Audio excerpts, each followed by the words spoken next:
estudantes do terceiro ano, tudo certinho com vocês? Temos mais uma aula de história. Vamos lembrar dos nossos combinados. Lembre-se que eles são bem importantes para a sua saúde e bem-estar. Lave sempre as mãos antes, depois das aulas e sempre que possível. E escolha aí um lugar bem confortável, onde você possa colocar seus materiais, assistir às aulas, fazer suas atividades, que nós temos bastante coisa para aprender hoje, certo? E por falar em materiais, os materiais que nós vamos utilizar hoje. O caderno ou a folha para você registrar a aula, lápis, borracha e lápis de cor. Eu vou dar um tempo aí para você pegar esse material, certo?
Continuar?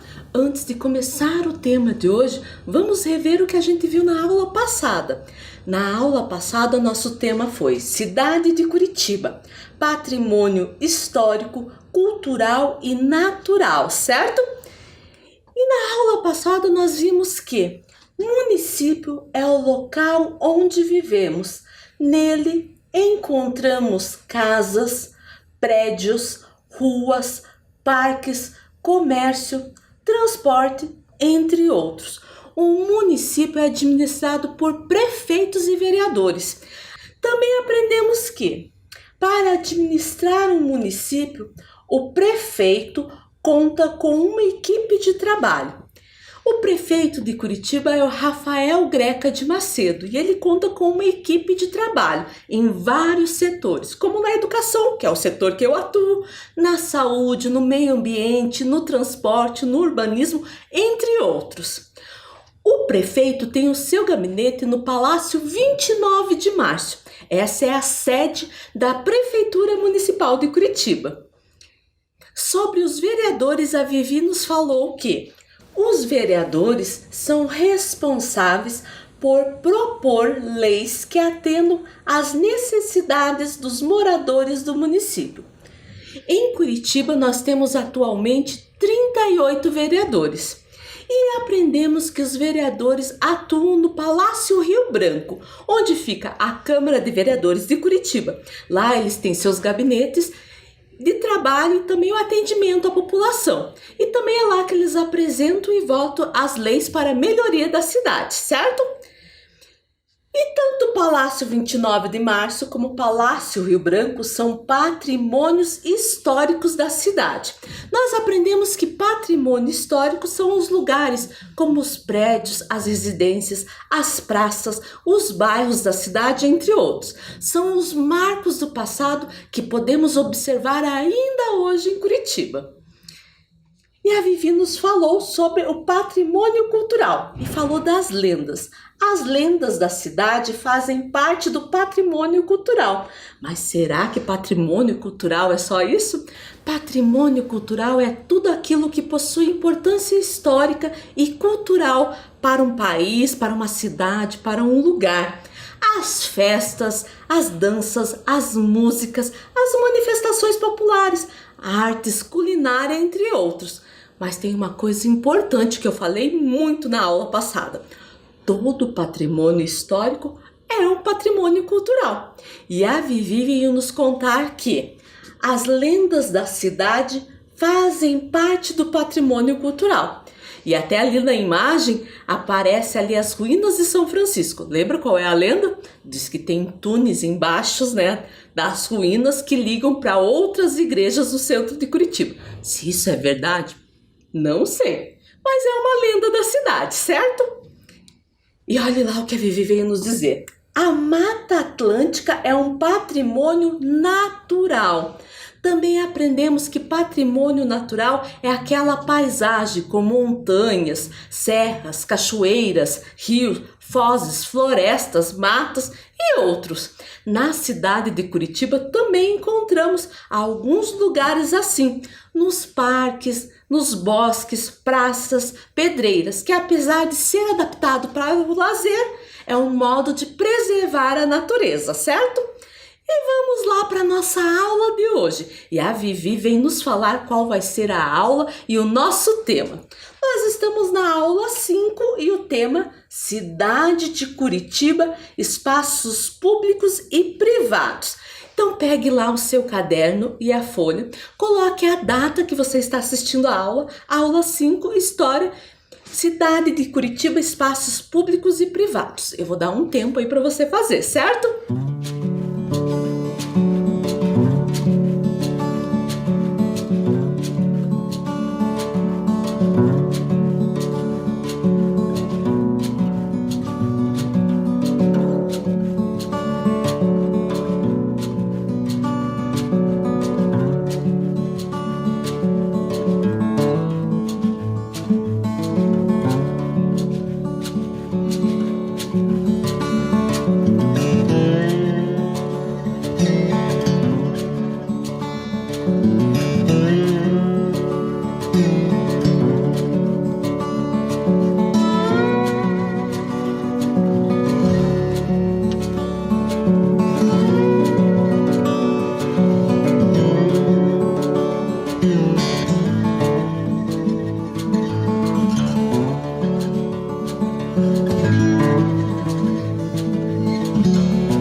continuar? A Vivi veio nos falar que vamos começar a aula de um jeito diferente. Vamos começar a nossa aula com uma música folclórica que você deve conhecer. Você sabe o que é música folclórica? São canções populares e tradicionais que fazem parte da sabedoria de um povo. Ela é transmitida pela tradição oral, ou seja, nós aprendemos através da fala, ou seja, a música com as pessoas cantando. E acho que quase todas as crianças brasileiras e até os adultos conhecem essa música folclórica, mas poucos sabem como ela foi criada. Eu conto para vocês daqui a pouco. Vamos ver a música? Eu vou tentar cantar, mas eu vou ser bem sincera. Eu sou professora, não cantora. Mas vamos lá. Se essa rua fosse minha, eu mandava ladrilhar com pedrinhas de brilhante, só pra ver meu amor passar. E daí, conhecem essa música folclórica? Agora o que vocês não sabem é que ela foi criada por um compositor anônimo para homenagear a princesa Isabel. E a princesa Isabel faz parte da história do Brasil. Ela era filha do imperador Dom Pedro II e ele foi regente do Brasil, né? Logo no início do império. E quando ele precisava viajar, era ela que assumia o Brasil. É como se fosse a rainha do Brasil da época, certo? E a princesa Isabel assinou a Lei Áurea no dia 13 de maio de 1888. Essa lei extinguia a escravidão no Brasil, certo? Então já aprendemos a música, já aprendemos a história de onde veio a música. E a Vivi veio nos falar uma coisa bem importante porque ela está com uma dúvida. Você já pensou como o nome de uma rua é importante para uma cidade? Se a gente for pensar, a Vivi está certa. O nome da rua é muito importante. Ela nos ajuda na identificação. Sem o nome das ruas seria bem complicado localizar-se na cidade, chegar de um lugar a outro, né? Como que a gente ia saber se não tivesse um endereço? E olha outra dúvida da Vivi. Como será que são escolhidos os nomes das ruas? Uma pergunta bem interessante, né? Nós vamos descobrir isso lendo uma reportagem. Sabe como são escolhidos os nomes das ruas da cidade? A gente explica.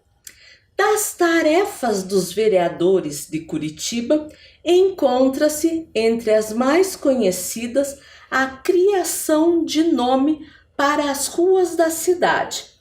Ouve-se falar nas mais diversas propostas de denominação, mas o que muita gente não sabe é que, para serem aprovados, os nomes precisam estar de acordo com uma série de critérios definidos pela Lei Municipal 8.670 de 1995.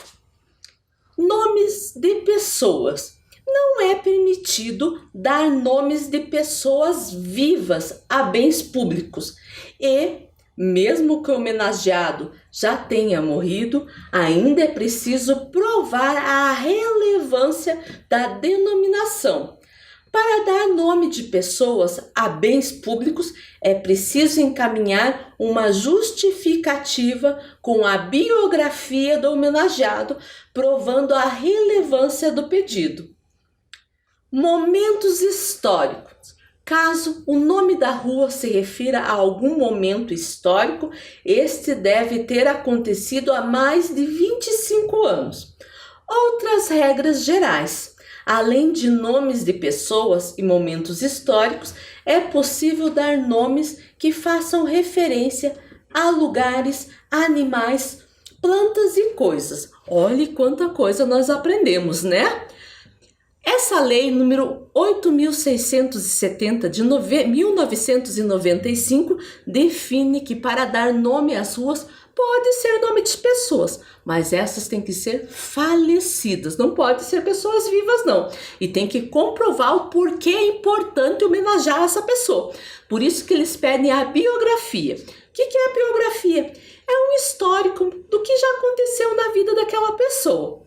Pode ser também uma data comemorativa, que ocorreu há mais de 25 anos, ou seja, 25 anos atrás. E também pode ser nome de lugar, de animais, de plantas e de coisas, que daí é mais fácil. Vamos fazer uma atividade para entender isso melhor. Relacione o nome da rua com o que ou a quem se refere. Eu tenho ali 6 placas de rua. Tem a Rua México, a Rua Pastor David Kopp, a Avenida Senador Salgado Filho, Rua 15 de Outubro, Rua Tijucas do Sul e Rua Salvador Ferrante. E ali no meio, estou falando a que se refere. Nome de um líder religioso, nome de um político, data comemorativa, nome de uma cidade, nome de um país e nome de um ator. Vamos fazer junto, eu vou falar o nome da placa e vocês vão falar sobre a que se refere. Rua México, o que vocês acham? Se você falou que é o nome de um país, acertou! Rua Pastor David Kopp. E agora? Você sabe sobre o que se refere? É o nome de um líder religioso. Ele é um menonita, ele era russo e ajudou a desenvolver o comércio, a indústria e também o aspecto religioso aqui em Curitiba. Avenida Senador Salgado Filho. Esse é mais difícil, mas tem uma palavrinha ali que nos dá uma pista. Senador.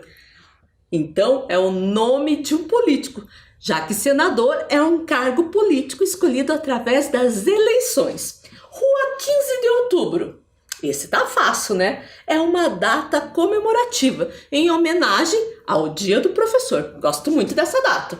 Rua Tijucas do Sul. Esse também não tá difícil, não. É o nome de uma cidade aqui do estado do Paraná. E sobrou só um, né? Rua Salvador Ferrante, que é o nome de um ator paranaense da década de 30, 40, certo? E vamos fazer uma atividade sobre rua. Faça um desenho da rua que você mora e depois escreva o nome dela. Eu vou dar um tempo aí para você fazer essa atividade, certo?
já terminou. Se você não terminou agora, você pode terminar depois, certo?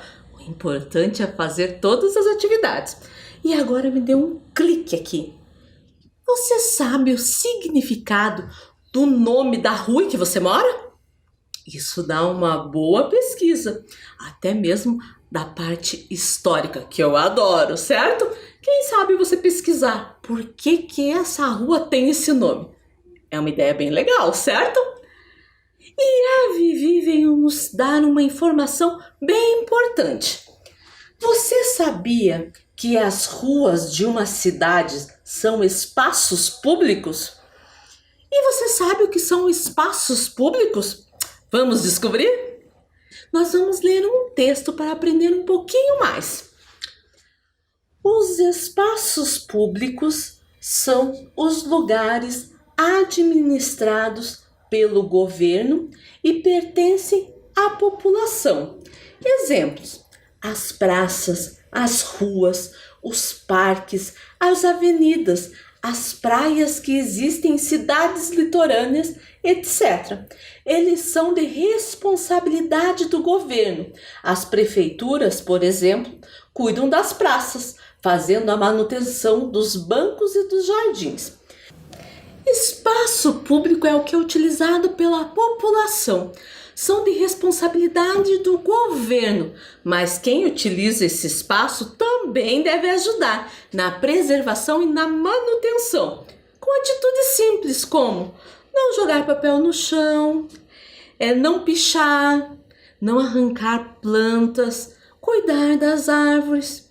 E não é tão difícil de colaborar, certo? Outra dúvida da Vivi: o que podemos encontrar nas ruas da cidade? Essa é fácil, né? Pense você tudo que tem na sua rua. Pensa no trajeto da sua casa até a escola, tudo que você encontra. Encontra casas, prédios, lojas, panificadora, restaurante, praças, igrejas, entre outros. Na tela aparece um mapa com algumas ruas da cidade de Curitiba. Você já viu um mapa assim? Se você perceber, no mapa tem os desenhos. São ícones de localização que mostram o que tem naquela localidade. Vamos aprender um pouquinho mais sobre eles? Cada ícone representa um lugar, o que tem naquele lugar, naquela localidade. Então vamos lá. Quando a gente encontra esse ícone com a colher e o garfo cruzado, é um restaurante. Esse ícone ali é de um museu. Quando tem o H em vermelho ou até a cruz em vermelha, é um hospital. O símbolo do dinheiro, um banco. Esse é fácil, né? Posto de gasolina. Um cafezinho, panificadora. Um livro é uma biblioteca. Pente, tesoura, salão de beleza. E se tem árvores, um parque. E olha lá o que a Vivi veio nos alertar. Alguns desses espaços são públicos e outros não. Então eles são espaços privados. Opa! Já sabemos o que é espaços públicos, mas espaços privados? Vamos também ler um texto para saber sobre o que ele representa? Os espaços privados ou particulares pertencem a pessoas ou empresas.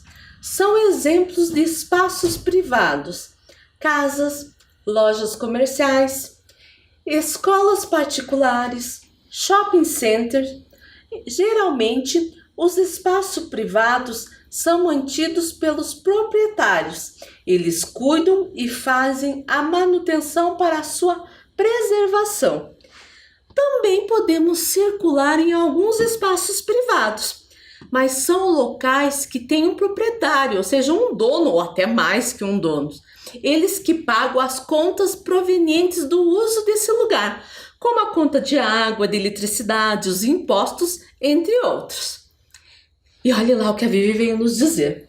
Vamos rever os ícones de localização e verificar se são espaços públicos ou privados? Olha que ideia legal! Então a gente vai rever aqueles ícones pensando se é espaço público ou privado. Vamos lá? Um restaurante é um espaço privado, porque tem um dono, certo? O banco também é um espaço privado. Já a biblioteca é um espaço público, onde a gente pode fazer uma carteirinha, se cadastrar e emprestar livros, certo? Um museu. Um museu, aqui tem uma curiosidade. Pode ser tanto um espaço público quanto privado. O espaço público é um museu que é aberto à comunidade, que você às vezes não precisa pagar nada para ver as exposições. Agora tem alguns museus que são privados e eles cobram uma taxa para a pessoa entrar e ver as exposições, certo? Um posto de gasolina, espaço privado. Um salão de beleza também é um espaço privado. Um hospital. Um hospital pode ser tanto público quanto privado. Público é aquele que aceita qualquer pessoa que estiverem passando mal, precisarem de algum atendimento lá.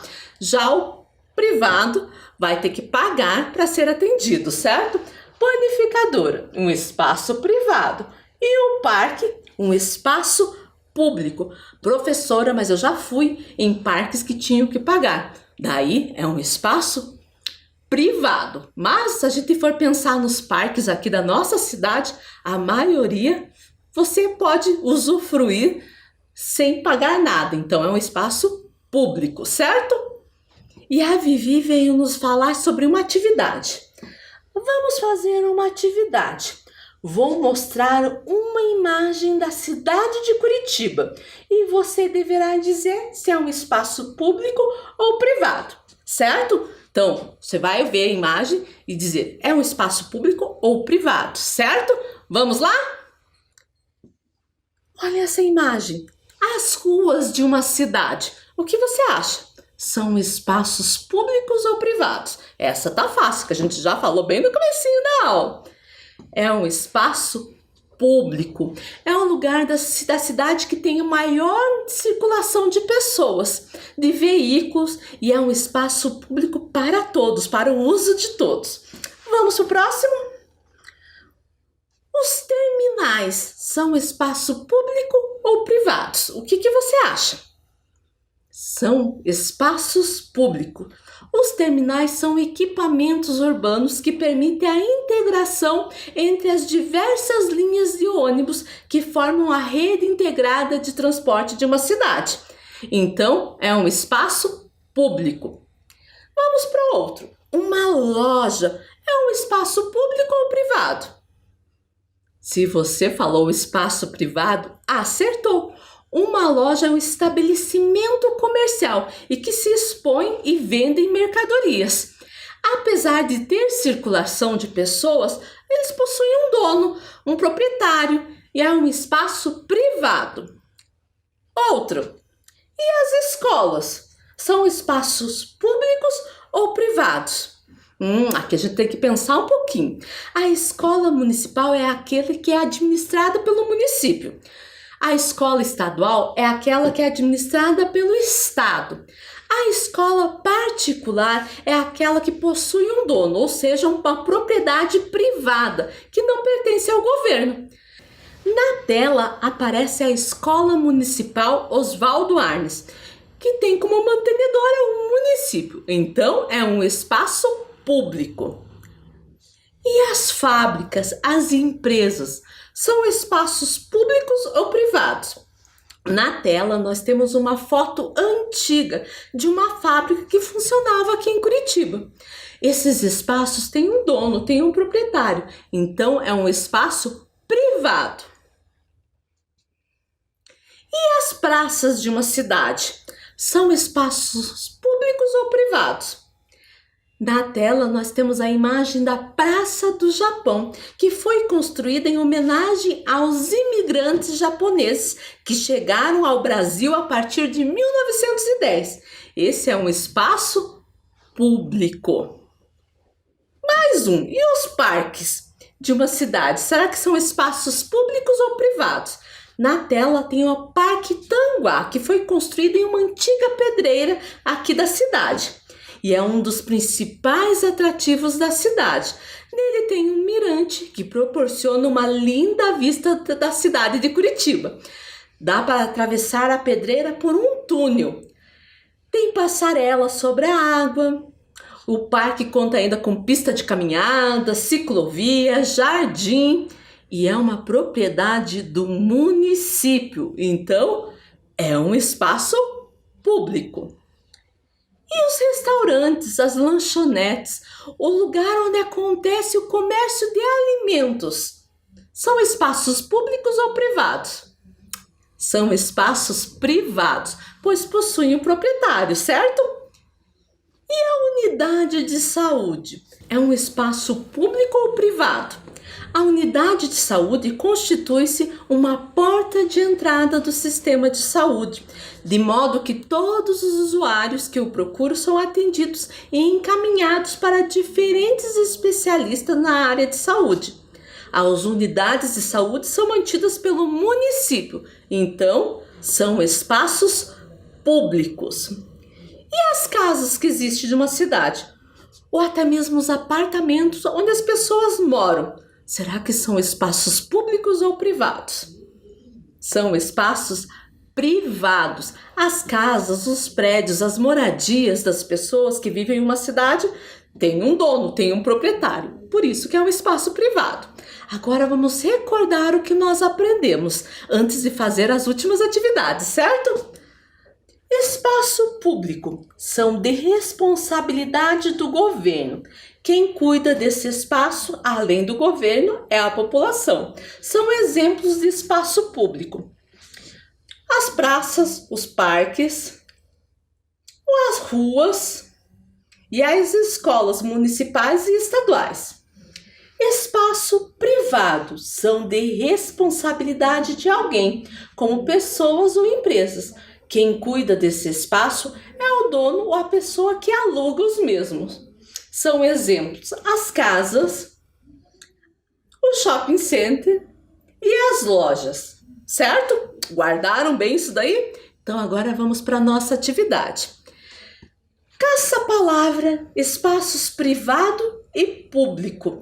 Então aí tem 8 palavras. Ao achar, você vai escrever elas no seu caderno, certo? Pois nós vamos utilizar essas palavras para outra atividade. Vou dar um tempo aí para você fazer.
conseguiu encontrar as 8 palavras? Agora eu vou lhe ajudar, certo?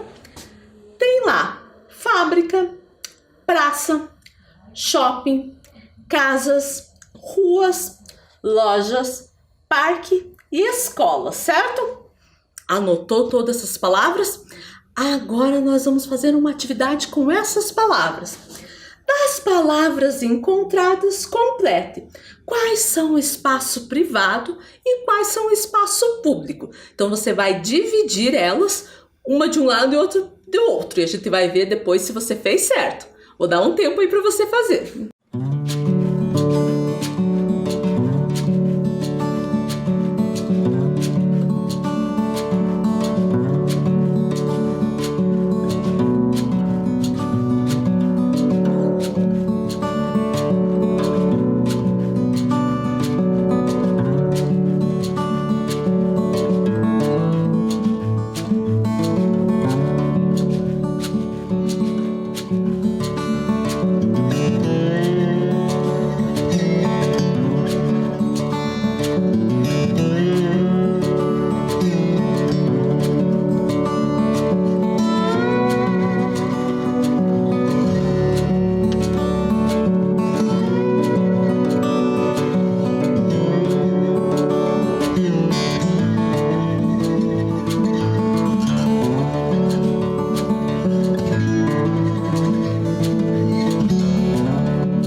Já terminou? Vamos ver se você colocou as palavras nos lugares certos.